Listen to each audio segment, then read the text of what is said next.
Oi, tudo bem? Vamos para o nosso terceiro vídeo sobre a musicalização.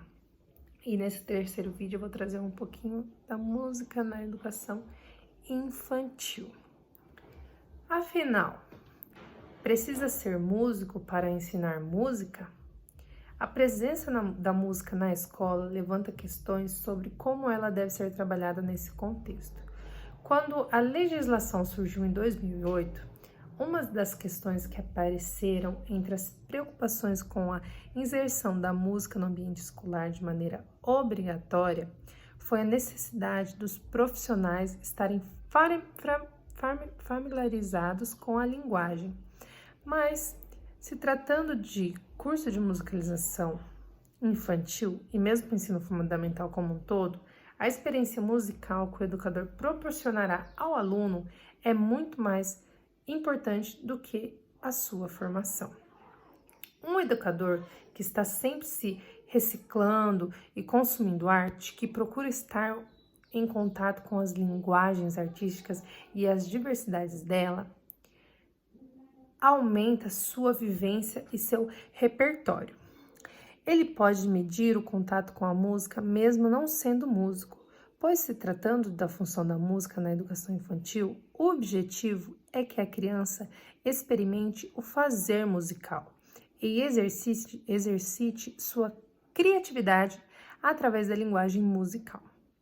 Infelizmente, para muitas escolas não existe a opção de ter um profissional da música no seu quadro. Mas limitar o ensino musical aos professores de música é limitar a existência da linguagem nas escolas. O ponto positivo da presença de um educador formado em música dentro da escola é que ele traz a garantia do aprofundamento da linguagem, ou seja, ele consegue implementar programas e atividades que focam uma parte técnica da linguagem musical, como tocar um instrumento, por exemplo. O mais importante na discussão sobre a música na escola é que o educador proporcionará à criança vivenciar a linguagem musical da maneira mais abrangente possível, pois é através deste contato que ela ampliará seu repertório. Diferenças entre a música na escola e a música consumida em casa.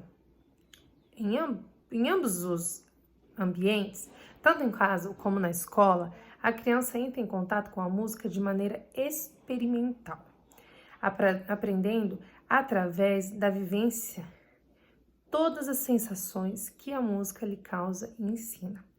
Algumas características, entretanto, são bastante diferentes, como a exposição da criança às músicas em casa ou em ambientes sociais, geralmente ser de maneira natural e não muito reflexiva. Socialmente, as pessoas costumam consumir música como maneiras de entretenimento e diversão. E isso é passado para as crianças através dos ambientes em que elas encontram esse tipo de situação. Uma criança pode aprender música em qualquer lugar que ela esteja tocando, sem meditação. Essa talvez seja a principal diferença de um ambiente informal do ambiente da educação formal, a forma como a criança é exposta à música.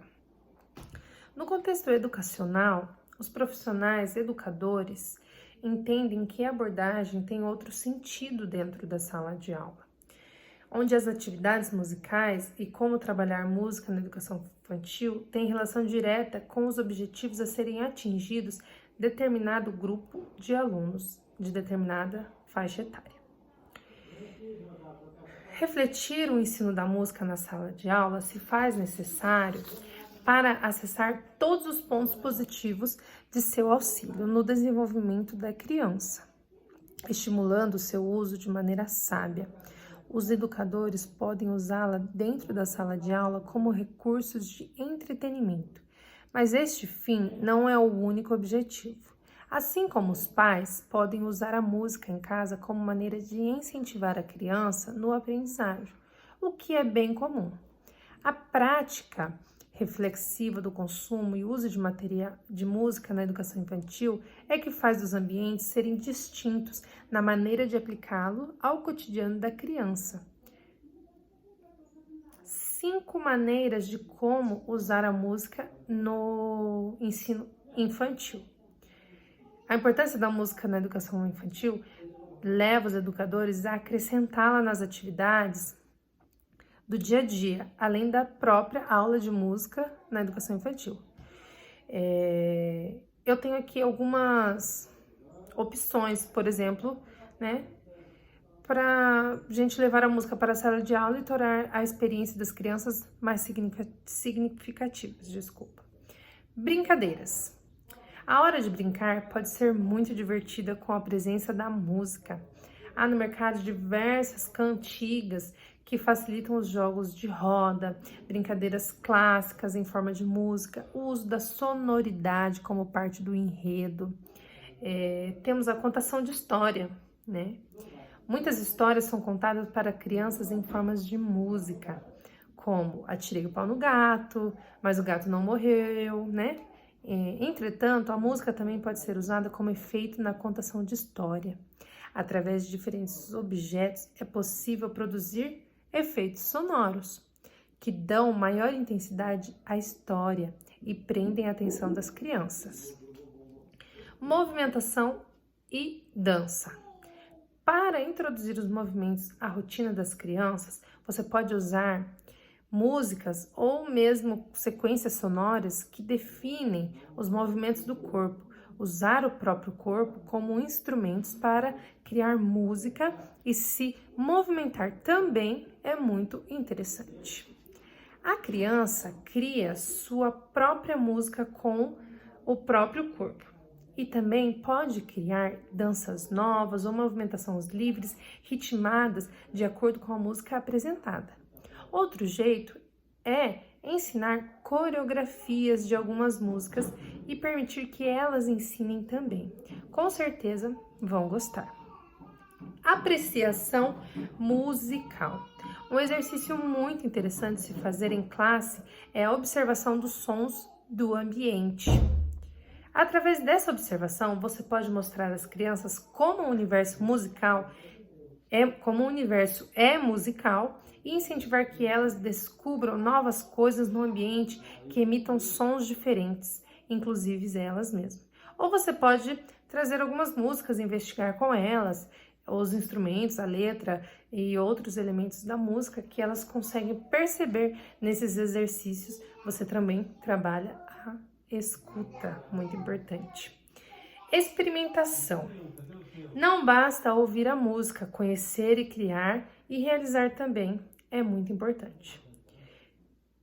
Você pode trazer, instrumento para a criança conhecer e tocar, estimular o fazer e a criatividade dela em contato com o instrumento. Você pode também apresentar outras formas de fazer música e as experimentar com as crianças, estimulando que elas criem as suas próprias, né? Então, esses são as 5 maneiras da gente trabalhar a musicalização, a música na sala, né? Sim, além da aula de música, né? Que isso também é muito importante. Então, são nelas brincadeiras, contação de história, movimento e dança, apreciação musical e experimentação, certo?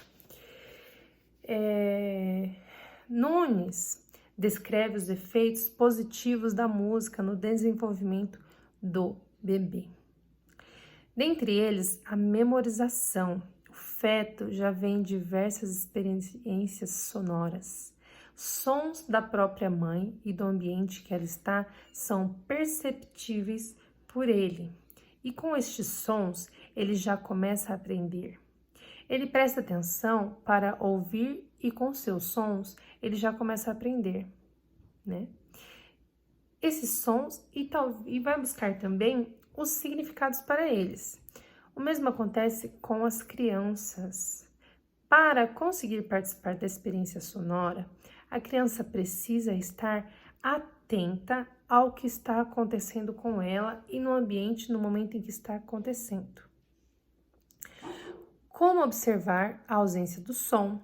Realmente as crianças têm a experiência de apreciar o silêncio, pois mal percebem sua presença ou ausência. Essa percepção pode ser trabalhada em sala de aula, a fim de se desenvolver e apurar a escuta. Desenvolver a escuta faz com que a percepção dos sons seja mais apurada e, em casos específicos, a escuta pode auxiliar no processo da criança ser simpática e ouvir o outro, o educador, dos pais, etc. Ou mesmo aumentar o seu interesse pela pluralidade de sonoridades que há no mundo e na música. Mas, para apreciar o som, é necessário conhecer e perceber também a falta dele, né? O corpo, descobrindo e emitindo sons. Trabalhar a música na educação infantil através do corpo pode ser muito interessante. O fazer musical com esse instrumento é bastante íntimo e sensível. Você é a música, você faz a música. Obra e artistas integrados no mesmo instrumento físico. Além de ouvir, a criança pode sentir as ondas sonoras passando pelas partes em que os corpos são emitidos. Há essa energia de musicalidade que envolve a criança durante o processo de criar música e experimentar música pelo próprio corpo, num simples estalar de dedos.